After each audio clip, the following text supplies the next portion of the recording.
গেল মৌসুমে আনারসের দাম পড়ে গিয়ে অনেক কৃষক ক্ষতিগ্রস্ত হয়েছেন। সেই অভিজ্ঞতা আর ক্ষতি পুষিয়ে নিতে এবার টাঙ্গাইলের মধুপুর উপজেলায় অনেকেই আনারসের পাশাপাশি সাথী ফল হিসেবে পেঁপে চাষ করেছেন। কেউ আবার জমি লিজ নিয়ে শুধু পেঁপের বাগান গড়ে তুলেছেন।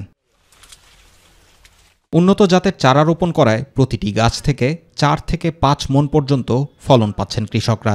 বিভিন্ন ইউনিয়নে ঘুরে দেখা যায় সাথী ফসল হিসেবে বাণিজ্যিকভাবে সম্ভাবনাময় হওয়ায় কৃষকদের মধ্যে পেঁপে চাষের আগ্রহ ব্যাপকভাবে বেড়েছে। ভালো ফলন হয়েছে, যার জন্য মোটামুটি 30 থেকে 40 কেজির মতো ফলন আসবে বা 2-1 কেজি বেশি আসতে পারে। গতবার তারিখে আমাদের ফলন ভালো হচ্ছে, দামও ভালো আছে।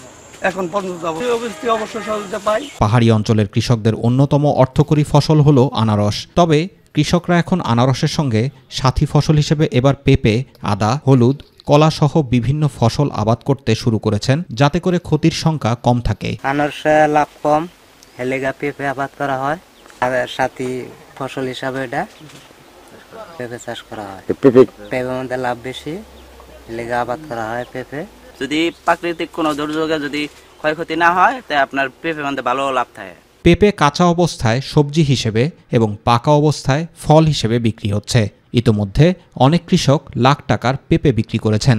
উপজেলা কৃষি অফিসারদের পরামর্শ নিয়ে আমরা চাষ করি এবং আশাবাদী এবার আমরা ভালো লাভবান হব। আমরা পাকা এটা যদি বাজারে বিক্রি করি তাহলে দেখা যায় 2000 থেকে 2200 টাকা মনে বিক্রি করতে পারতেছি।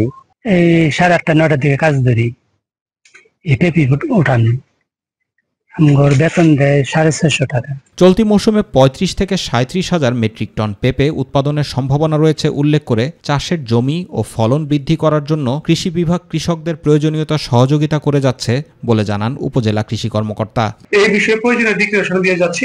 আশা করছি যে আমাদের প্রচেষ্টা এবং কৃষকদের এই প্রচেষ্টা যদি অব্যাহত থাকে, মধুপুর উপজেলা পেঁপে চাষে স্বয়ংসম্পূর্ণ হবে এবং এই পেঁপে চাষটাকে যাতে বাংলাদেশের অন্যান্য জেলা উপজেলা যাতে আমরা ছড়িয়ে দিতে পারি তার দিকে কাজ করে যাচ্ছি।